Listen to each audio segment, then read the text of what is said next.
नमस्कार, मैं कुमार श्रीकांत आपका स्वागत कर रहा हूँ और आज बात क्या वाक़ई 24 घंटे में बंगाल का चुनाव बदल गया है?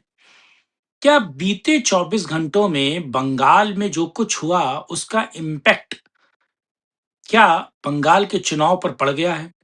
या दूसरे शब्दों में कहा जाए कि क्या अमित शाह बंगाल में हैं और दीदी ने कुछ ऐसा किया है या फिर राजनीतिक घटनाक्रम ओवैसी और हुमायूं कबीर का गठबंधन के टूटने का बीजेपी पे क्या इम्पैक्ट होगा? क्या वाकई बंगाल का चुनाव अब उस तरीके से नहीं है या फिर जो बीजेपी को एज मिल रही थी वो इस बार नहीं है? जरा इसको समझने की कोशिश करते हैं। आप लोगों से ये अनुरोध है कि इस वीडियो को अंत तक देखिए, वीडियो को लाइक, शेयर, चैनल को सब्सक्राइब करें और कमेंट बॉक्स में अपनी राय रखना बिल्कुल ना भूलिए। यूपी न्यूज़ लाइव 87 जो यूट्यूब चैनल है, कृपया उसे सर्च करें और ज़रूर आप उसे सब्सक्राइब करें। ये आप लोगों से अनुरोध भी है। आपको पता है कि हुमायूं कबीर का एक स्टिंग ऑपरेशन बड़ा वायरल हुआ। उस स्टिंग ऑपरेशन में हुमायूं कबीर ये कहते हुए सुनाई देते हैं कि उन्होंने 1000 करोड़ बीजेपी या नरेंद्र मोदी ने उनको देने का वादा किया है और इसी पैसे के बिना पर वो एक तरीके से कहा जाए कि वो बदलने की कोशिश कर रहे हैं या फिर वो ममता के वोट बैंक को काटने की कोशिश कर रहे हैं।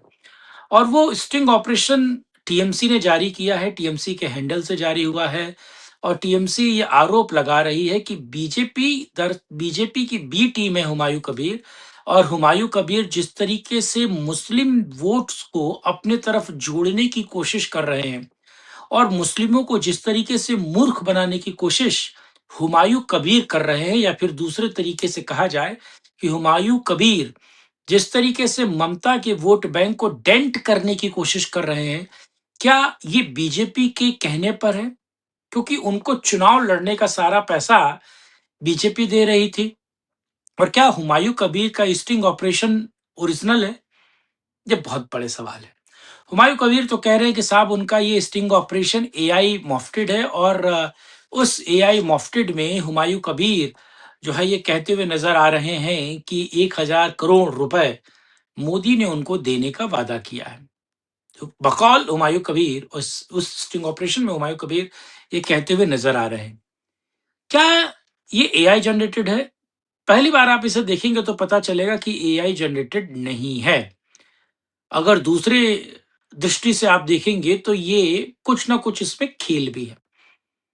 क्या हुमायूं कबीर दूसरे से पैसा लेने के लिए या फिर अपनी चुनाव लड़ने के लिए पैसा लेने के लिए अपनी स्ट्रेटजी को बताते हुए ये बताते हैं कि एक-एक सीट पर 3 से 4 करोड़ रुपए लगेंगे चुनाव लड़ने के लिए और ये पैसा उनको आ कहाँ से रहा है? मैं आपको बताता चलूँ कि हुमायूं कबीर और ओवैसी के बीच एक गठबंधन है।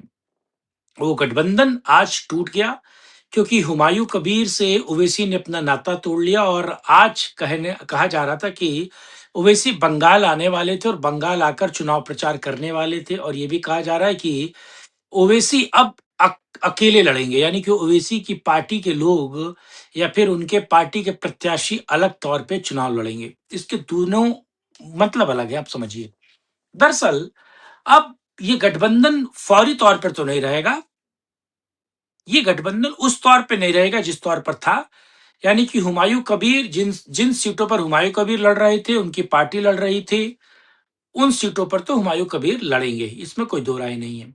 और जो आवंटित की गई थी या फिर जो सीटें बांटी गई थी ओवैसी साहब को, उन सीटों पर ओवैसी चुनाव लड़ेंगे। यानी कि मीडिया के तौर पर या पब्लिक फॉर्म के तौर पर इस गठबंधन को तिलांजलि दे दी गई है और कहा गया है कि साहब ये गठबंधन पूरी तरीके से खत्म हो गया है। लेकिन इसका बाय बाय डिफॉल्ट दूसरा पक्ष अगर आप देखिए तो आपको पता चलेगा कि गठबंधन अभी भी है। अभी भी अंदर खाने हुमायूं कबीर ओवैसी को वोट दिलाएंगे और अंदर खाने ओवैसी हुमायूं कबीर को के कैंडिडेट्स को वोट देने की बात करेंगे। तो यानी कि मीडिया के सामने अपनी लाज बचाने के लिए इस स्टिंग ऑपरेशन के बाद मैं इस स्टिंग ऑपरेशन की पुष्टि भी नहीं कर रहा हूँ कि ये स्टिंग ऑपरेशन ओरिजिनल है या कि ये एआई जनरेटेड है, लेकिन उसमें ओरिजिनल कंटेंट दिखता है। तो क्या ये बड़बोलेपन में हुमायूं कबीर ने ये सब बातें बोली, जो हुमायूं कबीर और ओवैसी के गठबंधन को जिसने नुकसान पहुंचाया? अब जब पब्लिक प्लेटफॉर्म पे और खास तौर से एक्स और सोशल मीडिया पर ये वीडियो वायरल होता है, तो हुमायूं कबीर इस बात को कहते हुए नजर आ रहे हैं कि जानबूझ के टीएमसी ने करवाया है और ओवैसी इस मुद्दे पर चुप है। लोगों तक ये वीडियो जा रहा है और खास तौर से वो जो गोल टोपी का वोट है, यानी कि वो जो वोट सीधे तौर पर हुमायूं कबीर को मिलने वाला था और ओवैसी को मिलने वाला था, जो नाराज छिटका हुआ ममता से छिटका हुआ गोल टोपी का वोट था, वो इन इन दोनों को मिलने वाला था। क्या वापस वो रिवर्स जाएगा? क्या वो टीएमसी के पास जाएगा? जरा धीरज धरिए। थोड़ा देखिए, चुनावी रणनीति में 2+2 4 नहीं होता है, 2+2 8 भी हो सकता है और 2+2 4 भी हो सकता है और 2+2 10 भी हो सकता है, क्योंकि चुनावी रणनीति अलग है। पहली चीज, जो हुमायूं कबीर से छिटके हुए तमाम मतदाता है, वो जरूरी नहीं है कि टीएमसी ही जाए, खास तौर से गुलटपी। उनके पास कांग्रेस का भी एक ऑप्शन है, उनके पास लेफ्ट का भी एक ऑप्शन है, और मैं आपको पहले भी डिबेट्स में या पहले भी अलग अलग प्रोग्राम्स में सोशल मीडिया के माध्यम से बता चुका हूं कि ये पूरा का पूरा लेफ्ट और खास तौर से कांग्रेस इस बार बंगाल में बहुत बेहतर करने जा रही है। बेहतर का मतलब ये नहीं कि उनकी सरकार बनेगी, लेकिन बेहतर का मतलब ये मान के चलिए कि 4 से 5 सीटें कांग्रेस निकालेगी, 2 से 3 सीटें लेफ्ट निकालेगी, और पूरे खास तौर से वो मेदिनीपुर हो, दिनाजपुर हो, मालदा हो, मुर्शिदाबाद हो, या फिर ग्रेटर कोलकाता वाला जो एरिया हो, जहाँ मुस्लिम वोट बड़े पैमाने पर है, वो घर वापसी करेंगे, यानी कि वो वापस कांग्रेस और लेफ्ट के पास जाएंगे, क्योंकि ममता बनर्जी से वो नाखुश हैं। और बीजेपी ने इस तरीके से सोशल इंजीनियरिंग की है कि सड़क पर वो एक तरीके से देखा जाए तो पोलराइजेशन करती हुई नजर नहीं आ रही है। वो बात अलग है कि अमित शाह और नरेंद्र मोदी की रैलियां हुई। अमित शाह ने जिस तरीके से आज घोषणा पत्र जारी किया बीजेपी बंगाल का, और उसमें वादों की फहरिस्त दी और कहा कि 1,500 की जगह हम 3,000 देंगे। महिलाओं की सुरक्षा एक बहुत बड़ा मुद्दा है, जिसको लेकर इस प्रोग्राम में, या फिर कहा जाए कि अमित शाह की घोषणा पत्र में इसको प्रमुख बिंदु बनाया गया। आपको पता है कि आरजी कार जो रेप केस है, वो जो बच्ची का रेप हुआ था, उसके बाद सोशल मीडिया पर और मेन स्ट्रीम मीडिया और ये जमीन पर भी टीएमसी के बुरे दिन शुरू हुए और वो दिन आज तक चल रहे हैं।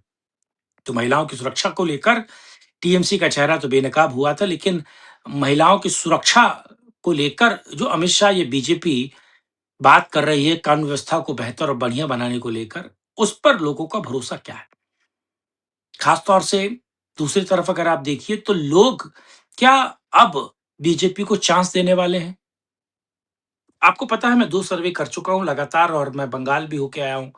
बंगाल 3 बार गया हूँ और इस बार भी बंगाल जाने की फिराक में हूँ, बंगाल जाऊँगा मैं। मैं आपको बताता चलूँ कि बंगाल में इस बार बीजेपी का जोर है।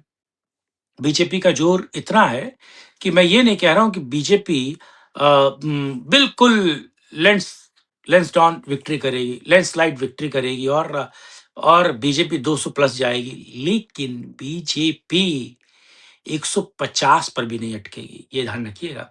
148 जो मैजिक फिगर है, ऐसा भी आप नहीं कह सकते कि बीजेपी 148 के मैजिक फिगर को क्रॉस नहीं करेगी, क्योंकि अभी तो जमीन पर एक बहुत बड़ा इको या एक बहुत बड़ा मोमेंटम शिफ्ट चेंज हो रहा है। खास तौर से जो अंडर करंट है और भद्रलोक कहा जाए या फिर आम बांग्ला भाषी लोग जो हैं, वो भी ममता बनर्जी की इस तानाशाही व्यवहार से और ये तानाशाही सरकार से छुटकारा चाहते हैं। वो बात अलग है कि एसआईआर के बाद ममता बनर्जी की वोट, तो खास तौर से गोल टोपी का वोट, और वो जो एसएसपीडी है, बीडी है, यानी कि शिफ्टेड डुप्लीकेट, ये जो मरे हुए लोग हैं डेड, इनका वोट सीधे तौर पर एसआईआर में कट गया है। वो कहीं दूर दूर तक नजर नहीं आ रहे, लेकिन इसका इम्पैक्ट वाकई जमीन पर बहुत बड़ा है। जमीन पर बीजेपी तो 60 लाख वोटों से पिछली बार हारी थी 2021 में, लेकिन इस बार 91 लाख वोट ममता दीदी के खत्म हुए हैं, 91, उसमें से कुछ बीजेपी के भी हैं। लेकिन एक बड़ा इम्पैक्ट वाक़ई सड़क पर बहुत बड़ा है, ज़मीन पर बहुत बड़ा, और ये बड़ा इम्पैक्ट ममता को इस बार बहुत परेशान कर रहा है। और ममता जिस तरीके से बौराई फिर रही हैं, वो इस बात की तकसीद करती हैं या फिर इस बात की बिल्कुल क्लियर कट गवाही देती हैं कि बीजेपी इस बार बंगाल को, अगर मैं दूसरे शब्दों में कहूँ, तो इस बार बंगाल को बीजेपी क्लियर विक्ट्री करती हुई नज़र आ रही है। सब कुछ साइड करके बीजेपी इस बार जीतती हुई नज़र आ रही है। और ये जो फ्लेम विक्ट्री है, या फिर कहा जाए कि एकाधिकार की जो विक्ट्री है, तो बीजेपी को बहुत बड़ी बेनिफिट भी पहुँचा रही है। तो अगर बीजेपी, अगर नहीं, ये क्लियर भी है, 148 के उस मैजिक फिगर को क्रॉस करती है, तो इसमें कोई बड़ा बात नहीं, कोई बड़ी बात नहीं है। और ये जो डेंट पॉलिटिकल या परसेप्शन के तौर पर हुआ है बीजेपी, इसको भी वो कवर अप कर लेगी। ये भी कोई बड़ा विषय या बड़ा बिंदु नहीं है। तो बीजेपी का जीतना लगभग तय है, और पहले ही राउंड में बीजेपी बिल्कुल क्लियर मैंडेट की तरफ बढ़ती हुई नजर आएगी। ये मेरी चुनावी एग्जिट पोल या ओपिनियन पोल, या फिर आप इसे कुछ भी कहें, ये ज़मीनी जो सच्चाई है, ये आपको कैसे लगी? कमेंट बॉक्स में ज़रूर अपनी राय रखिएगा। वीडियो को लाइक, शेयर, चैनल को सब्सक्राइब कीजिएगा और हमारा साथ दीजिए, ताकि ऐसे ही आपको ज़मीनी खबरें मिलती रहें। तब तक के लिए हर हर महादेव, जय श्री राम, वंदे मातरम, नमस्कार।